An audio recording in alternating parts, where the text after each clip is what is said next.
Bisa, Pak. Ya. Baik, saya mulai ya, Pak. Ya. Assalamualaikum warahmatullahi wabarakatuh. Saya Waalaikumsalam. Sekarang Witasari Widodo dengan NIM 19103110664. Terima kasih pada Mura atas waktunya ya, Pak. Di sini saya akan menjelaskan bab 2 sampai bab 3, Pak. Di bab 2 itu yang pertama ada penelitian terdahulu, energi angin, syarat kecepatan angin, turbin angin, komponen turbin angin, klasifikasi turbin angin, ada horizontal dan vertikal, lalu bilangan Reynolds, koefisien lift, koefisien power, gas hidrogen, elektrolisis, serta faktor yang mempengaruhi elektrolisis.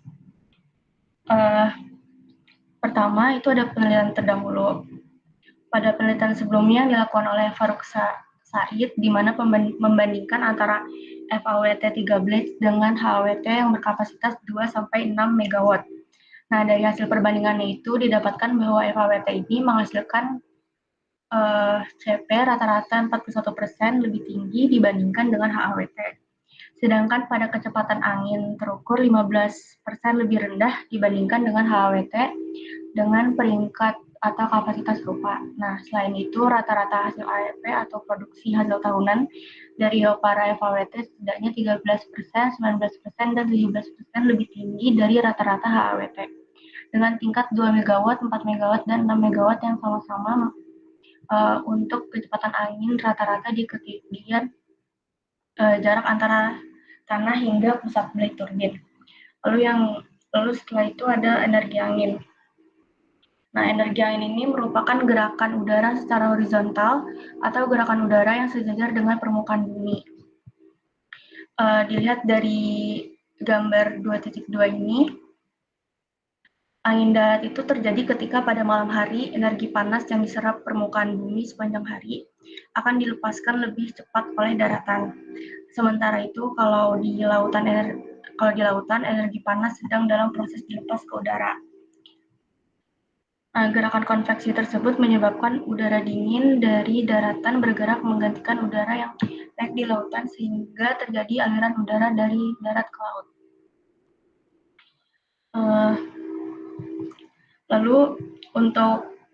Terus habis itu angin juga merupakan salah satu sumber energi terbarukan yang potensial di Indonesia sebesar 9,2 gigawatt menurut blueprint Pengolahan Energi Nasional 2006 hingga 2025 Departemen Energi dan Sumber Daya Mineral.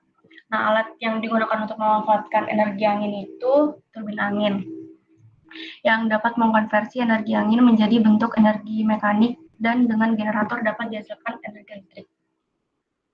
Lalu untuk menentukan besarnya daya yang dihasilkan oleh turbin angin, dapat digunakan dengan dua metode yaitu pengamatan langsung dan analisis teoritis. Nah, di bawah ini rumus yang dapat digunakan untuk mencari output daya teoritis, yaitu energi potensial sama dengan setengah dikali M dikali V kuadrat. Lalu rumus yang terkandung dalam volume udara dapat ditemukan besarnya, yaitu M sama dengan rho kali V. Setelah itu, selain densitas udara, ada pertimbangan lain seperti jarak yang ditempuh udara dalam satuan waktu atau yang disebut kecepatan. Persamaan kecepatannya itu V sama dengan X kali T. Nah, lalu berdasarkan rumusan persamaan di atas dapat ditentukan persamaan energi angin. Nah, energi ini tuh dihasilkan karena terjadi energi kinetik pada tiap waktu. Maka persamaan energi angin yang diterima pada bilah yaitu PA atau energi angin sama dengan EK per T dibagi T. Nah, energi kinetik itu berhubungan dengan faktor densitas udara, sehingga rumus energi angin menjadi energi angin sama dengan energi kinetik per T sama dengan setengah PV setengah rho V kuadrat V pangkat 3 per T. Lalu pada rotor turbin yang berputar dibutuhkan besar volume sejauh X, maka persamaan yang terjadi P sama dengan A dikali X. Nah, jadi dari persamaan di atas mendapatkan rumus untuk mendapatkan energi angin yaitu PA sama dengan EK per T sama dengan setengah A kali V kuadrat per T.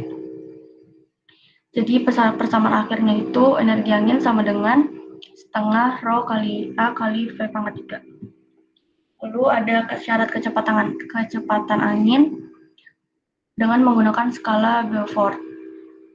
Skala Beaufort 0 itu tenang, kecepatan anginnya itu 0 kurang dari 0,5.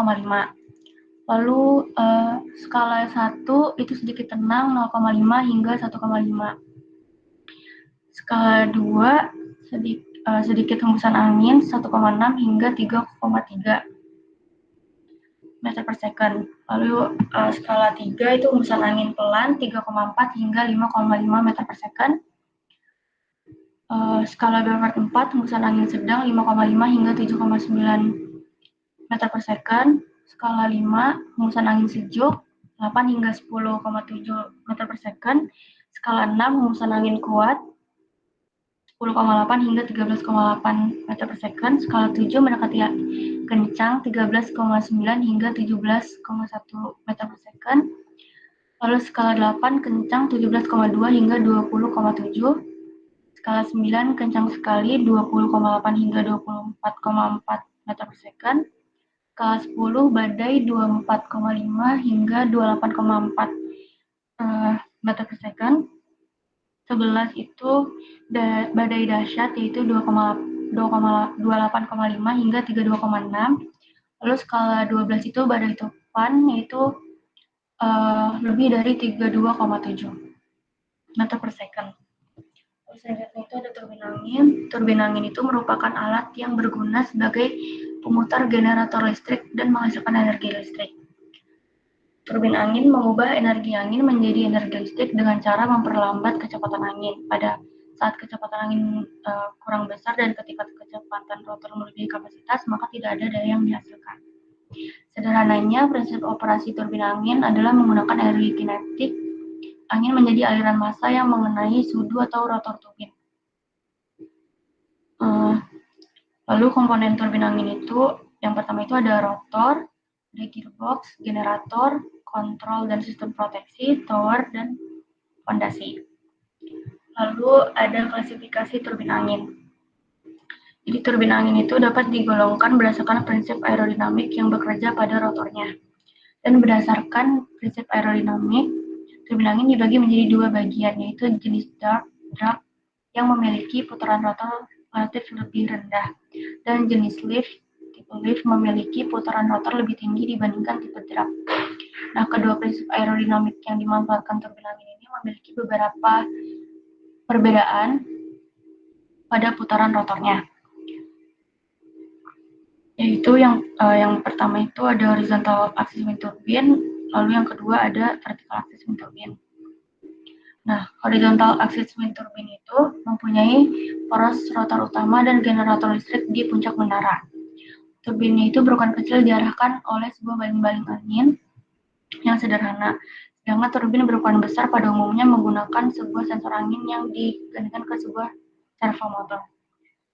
Bagian besar memiliki sebuah gearbox yang mengubah putaran angin putaran kincir yang pelan menjadi lebih cepat berputar karena sebuah menara menghasilkan turbulensi di belakangnya. Turbin biasanya diarahkan berlawanan arah angin menaranya.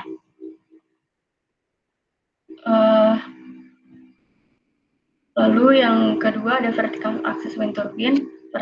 Vertical axis wind turbine itu memiliki poros atau sumber rotor utama yang disusun tegak lurus. Kelebihan utama susunan ini adalah turbin tidak harus diarahkan ke angin agar lebih menjadi efektif.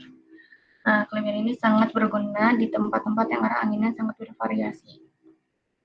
FAWT itu mampu mendayagunakan angin dari berbagai arah dengan sumbu vertikal. Generator serta gearboxnya bisa ditempatkan di dekat tanah. Jadi menara tidak perlu menyongkongnya, lebih mudah diakses untuk keperluan perawatan. Tapi ini juga menyebabkan sejumlah desain menghasilkan tenaga putaran yang berdenyut. Nah, lalu di vertical axis wind turbine itu ada 3 jenis lagi. Yang pertama itu Darius rotor, lalu yang kedua ada Savarius rotor, yang ketiga ada Harotor. Lalu selanjutnya ada bilangan Reynolds. Bilangan Reynolds itu bilangan yang nilainya tak berdimensi yang mengukur rasio antara gaya inersia dan viskos, dan menggambarkan sejauh mana aliran diklasifikasikan sebagai laminar atau turbulen. Nah, rumusnya itu RE sama dengan densitas fluida dikali kecepatan angin dikali lebar bilah per mu sama dengan VL per V. Lalu aliran laminar itu suatu aliran yang dimiliki oleh fluida yang alirannya mempunyai bentuk mengikuti garis-garis alirannya secara teratur dan memiliki bilangan Reynolds kurang dari 2100. Lalu kalau aliran transisi itu merupakan aliran yang termasuk fluida yang bentuk alirannya merupakan peralihan antara aliran laminar dan aliran turbulen. Akibatnya garis aliran fluida di satu sisi teratur dan di sisi lainnya itu acak. Bilangan Reynolds-nya itu antara 2100 hingga 4000. Lalu yang terakhir itu ada aliran turbulen, yaitu aliran yang termasuk dalam aliran fluida yang memiliki pola acak. Angka Reynolds Rubinnya ini lebih dari 4000. Lalu ada koefisien lift. Koefisien lift itu koefisien atau angka yang menunjukkan besarnya gaya angkat yang diberikan pada sudut. Nah, nilai koefisien gaya angkat dipengaruhi oleh besarnya sudut serang atau angle of attack. Setiap jenis sudut memiliki parameter yang berbeda untuk menentukan nilai koefisien gaya angkat. Nah, untuk biaya jenis taper, nilai koefisien lift diperoleh dari kurva koefisien lift terhadap sudut serang hasil analisis airfoil yang digunakan tanpa perhitungan persamaan, yaitu koefisien lift sama dengan 16 dikali Pi dikali R per R per 9 dikali lambda kuadrat dikali P dikali CR. Lalu ada koefisien power. Koefisien power itu merupakan kemampuan sudu untuk mengubah energi angin yang diterima menjadi energi mekanik.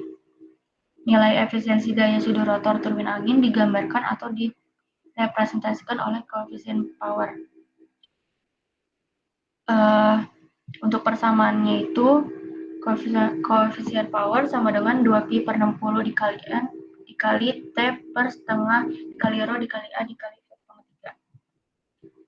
Lalu ada gas hidrogen. Hidrogen itu merupakan suatu zat kimia yang terdapat pada tabel periodik dengan simbol A dan nomor atom 1. Pada suhu dan tekanan standar, hidrogen memiliki ciri tidak berwarna, tidak berbau, bersifat non-logam, bervalensi tunggal, dan merupakan gas diatomik yang sangat mudah terbakar. Gas hidrogen itu mempunyai sifat sangat mudah terbakar yang akan terbakar pada konsentrasi rendah 4% H2 di udara bebas. Entalpi pembakaran hidrogen adalah min 286 kJ per mol. Hidrogen terbakar menurut persamaan kimia yaitu 2H2O ditambah O2 sama dengan 2H2O ditambah 572 kJ atau 286 kJ per mol.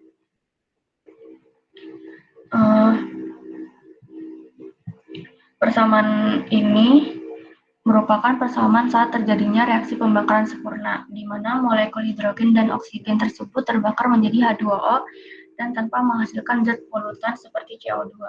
Selain itu, juga ada keterlibatan energi di dalamnya, yaitu energi yang dibutuhkan untuk memisahkan H2O ataupun energi yang dihasilkan dari pembakaran H2 dan O2.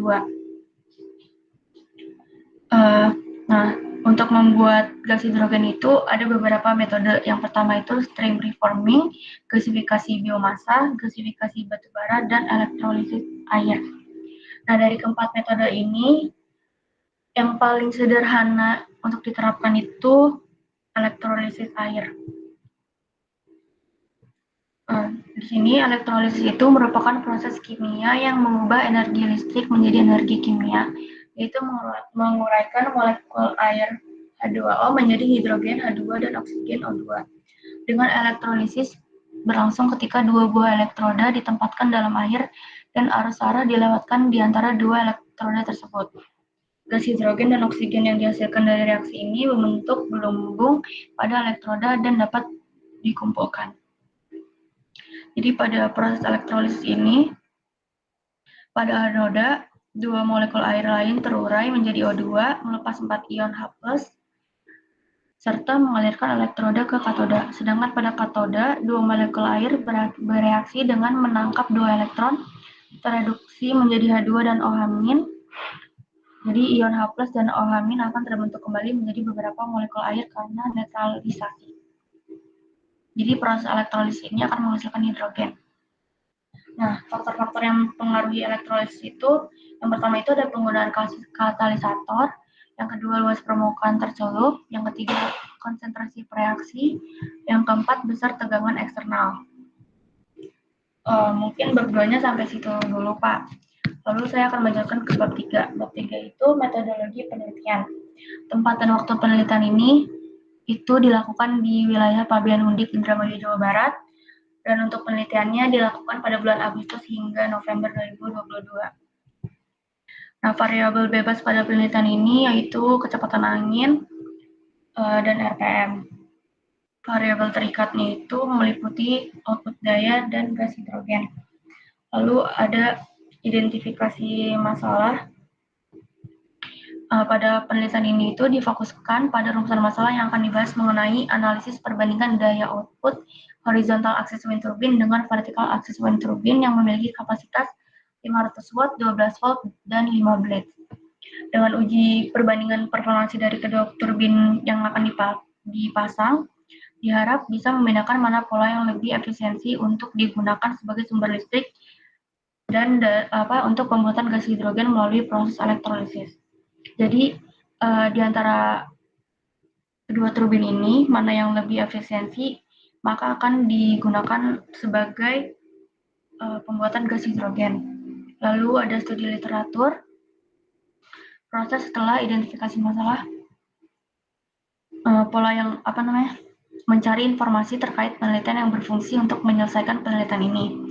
Pola yang berbeda pada wind turbine akan menimbulkan daya output yang berbeda, lalu akan dihitung perhitungannya.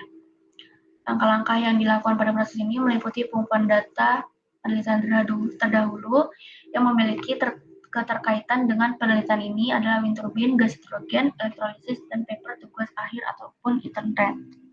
Nah, persiapan alat dan bahan pada penelitian ini yaitu turbin vertikal, turbin horizontal, ada controller, anemometer, lalu ada alat elektrolisis, volt ampere, trafo, dan trafo. Lalu pengujian perbandingan wind turbine FAWT dengan HWT. Jadi nanti pengambilan data kecepatan angin daya output yang dihasilkan pada setiap jam selama sebulan nanti akan dinilai dari variabel tersebut. Nah, nanti akan dibandingkan antara FAWT dengan HWT sehingga didapatkan jenis turbin yang lebih efisiensi baik dalam hasil yang dikeluarkan dengan tenaga yang dibutuhkan. Lalu ada pengolahan data. Data tersebut akan diolah dan dapat diketahui mana yang lebih efisien antara kedua jenis turbin tersebut. Setelah itu, turbin yang efisien maka akan dimanfaatkan juga untuk memproduksi gas hidrogen. Lalu ada proses pembuatan gas hidrogen. Nah, dalam penelitian ini, gas hidrogen dibuat dengan menggunakan metode elektrolisis, di mana metode elektrolisis ini suatu proses kimia yang mengubah energi listrik menjadi kimia, yaitu penguraian molekul air H2O menjadi H2 dan O2. Dalam melakukan pembuatan hidrogen ini, air yang digunakan itu air murni atau aqueous dan tanpa campuran bahan kimia lainnya. Berikut ada diagram alir penelitian. Pertama itu identifikasi masalah, studi literatur, persiapan alat dan bahan, pengujian perbandingan wind turbine FHWT dengan HWT, lalu mendapatkan hasil kecepatan angin, daya suhu tegangan output, pengolahan data, lalu pembuatan gas hidrogen, kesependasaran, lalu selesai. Mungkin segitu dulu Pak penjelasan dari saya.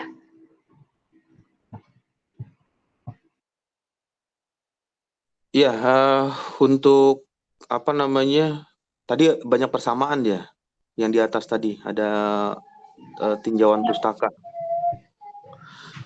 Nanti ditambahkan ini keterangan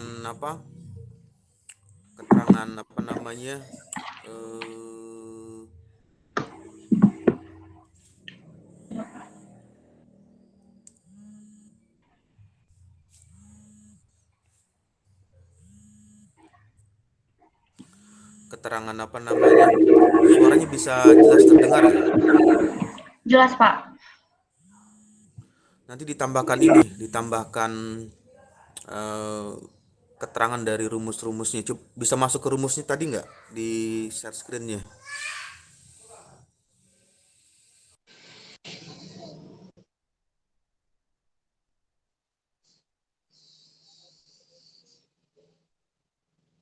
Ya, ini ditambahkan itunya, keterangannya. Nanti kalau misalnya tadi ada persamaan-persamaan yang eh, untuk keterangannya itu belum keluar persamaannya untuk nilai keterangannya. Nah, ini persamaan seperti persamaan 211, 212, 213.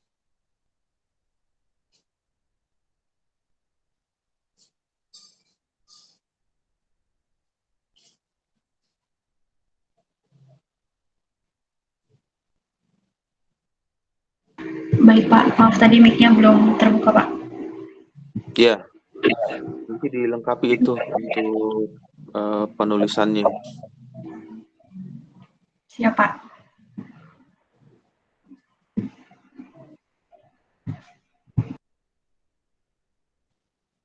Ya, terus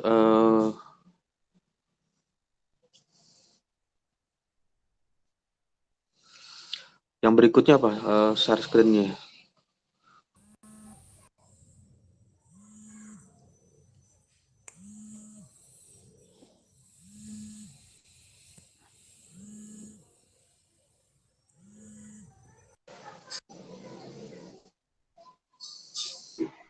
Yang mana, Pak? Ini apa ini? Kenapa, Pak? Elektrolisis Maaf. ya? Iya.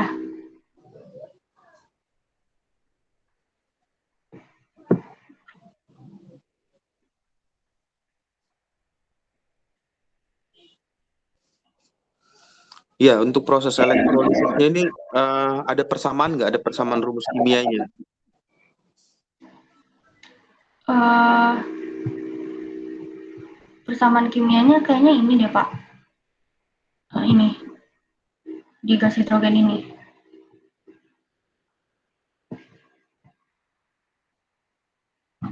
Nanti dilengkapi itu ya apa? Kalau misalnya ada persamaan atau ada seperti yang tadi rumusnya itu juga dikasih arti ini ya apa penjelasannya. Ya. Lalu yang berikutnya apa? Coba diturunin lagi ke bawah.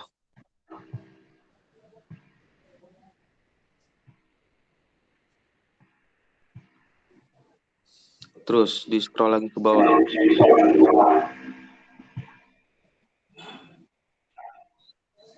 Ya, terus di scroll lagi ke bawah.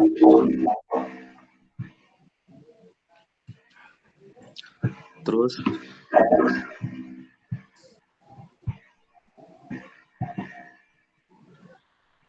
ini spesifikasinya udah gambarnya udah sesuai ya. Ini gambar yang dengan Iya, sudah, yang Pak. mau di apa dikomparasi dibandingkan vertikal Ya. aksis twin turbin. Iya, Pak. Sudah. Ya, di scroll lagi ke bawah.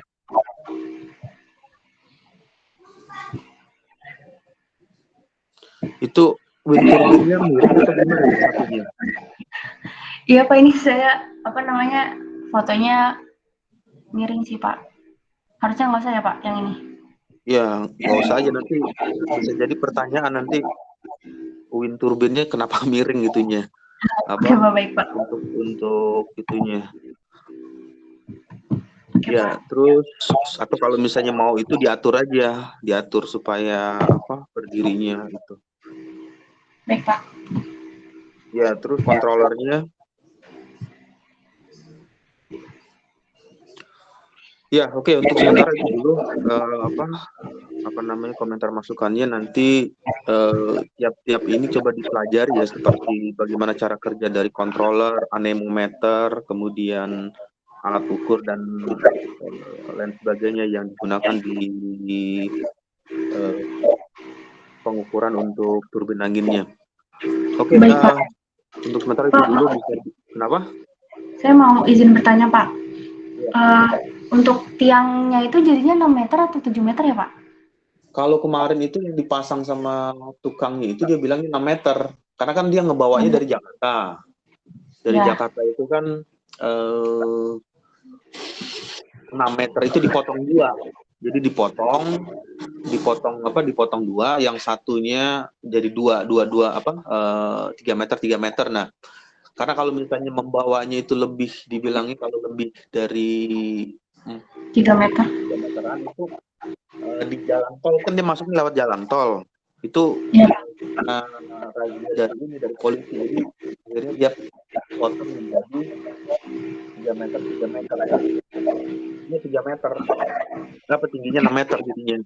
Dua tiang. Oke, Pak, baik, Pak. Kemarin saya dapat info dari Pak Didit, tukang di sananya ngitungnya 7 meter, Pak. Dikasih tahu aja 6 meter. Oke, Pak, baik, Mas, ya. Iya, 6 meter di atas permukaan tanah. Jadi yang di dalamnya itu 60 cm yang masuk ke dalam tanah. Oh, baik, Pak. Masuk ke dalam tanah kan ada yang ditanam tuh, yang masuk di cor. Nah, dalam tanah 60 cm, di atasnya 6 meter. Baik, Pak. Terima kasih ya, Pak. Ya. Oke, kita break dulu ya. Kita 10 menit ya. Nanti dilanjut lagi. Baik, Pak.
Ya, yang berikutnya bisa dimulai untuk melakukan share screen.